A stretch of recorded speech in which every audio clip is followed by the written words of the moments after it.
The haunted minds থেকে আমি সিদ্ধার্থ। আপনারা শুনছেন আজকের গ্রাম বাংলা ভূতের গল্প গোধূলির অভিশাপ।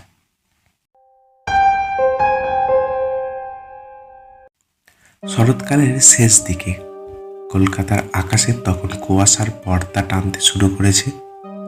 অর্ণব একজন সাংবাদিক। হঠাৎ এক অচেনা চিঠি পেল ডাকযোগে। চিঠিতে লেখা, আপনার লেখা আমি পড়েছি। আপনি যদি সত্যিকারের ভৌতিক অভিজ্ঞতার সম্মুখীন হতে চান তাহলে আগামী পূর্ণিমার রাতে বর্ধমানের বেলগাছি জমিদার বাড়িতে চলে আসুন। আপনার জন্য কিছু অপেক্ষা করছে।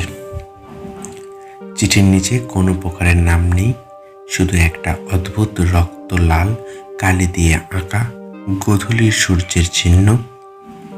অর্ণব প্রথমে এটাকে মজা ভেবেছিল, কিন্তু সাংবাদিক কৌতূহল তাকে গ্রাস করল। সে সিদ্ধান্ত নিল যাবে। পূর্ণিমার রাতে শেষ ট্রেন ধরে অর্ণব বর্ধমান পৌঁছালো। সেখান থেকে একটা ভাঙাচোরা টেম্পোতে বেলগাছি গ্রামে পৌঁছে বুঝল এই জায়গা নিয়ে গ্রামবাসীর ভয় প্রবল। কেউ জমিদার বাড়ির কাছে যেতে রাজি নয়। এক বৃদ্ধ লোক ফিসফিস করে বলল, বাবু, গোধূলি বেলায় ওই বাড়িতে গেলে কেউ ফেরে না। 70 বছর আগে এখানে যে অভিশাপ লেগেছিল তা আজও আছে। অর্ণব যখন বাড়ির কাছে পৌঁছালো তখন সূর্য অস্ত যাচ্ছিল। বাড়িটি বিশাল, অর্ধেক ভেঙে পড়া, জানলা দরজা ফাঁক দিয়ে যেন কেউ তাকিয়ে আছে। গেটের ভেতরে পা রাখতেই হঠাৎ কোথা থেকে এক নারী কণ্ঠ ভেসে এলো, ফিরে যাও, এখনো সময় আছে। কণ্ঠটি যেন বাতাসে মিশে মিলিয়ে গেল। বাড়ির ভেতরে একটি পুরনো পেন্টিং পেল অর্ণব।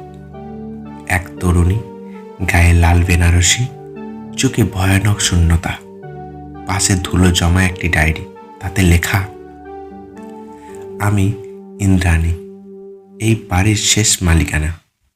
যেদিন সূর্য ডুবে যাবে সেদিন আমার আত্মা মুক্তি চাইবে, কিন্তু কেউ এলে তাকে সঙ্গে নিয়ে যাবে। ঘড়িতে তখন রাত 12টা। হঠাৎ বাড়ির করিডোরে পদশব্দ শুরু হলো। অর্ণব ভেবেছিল ইঁদুর বা বাদুর হবে, কিন্তু পরক্ষণেই দেখল লাল বেনারসিতে সেই নারী। চোখ দুটো রক্তের মতো লাল, ঠোঁটে বিকৃতি হাসি।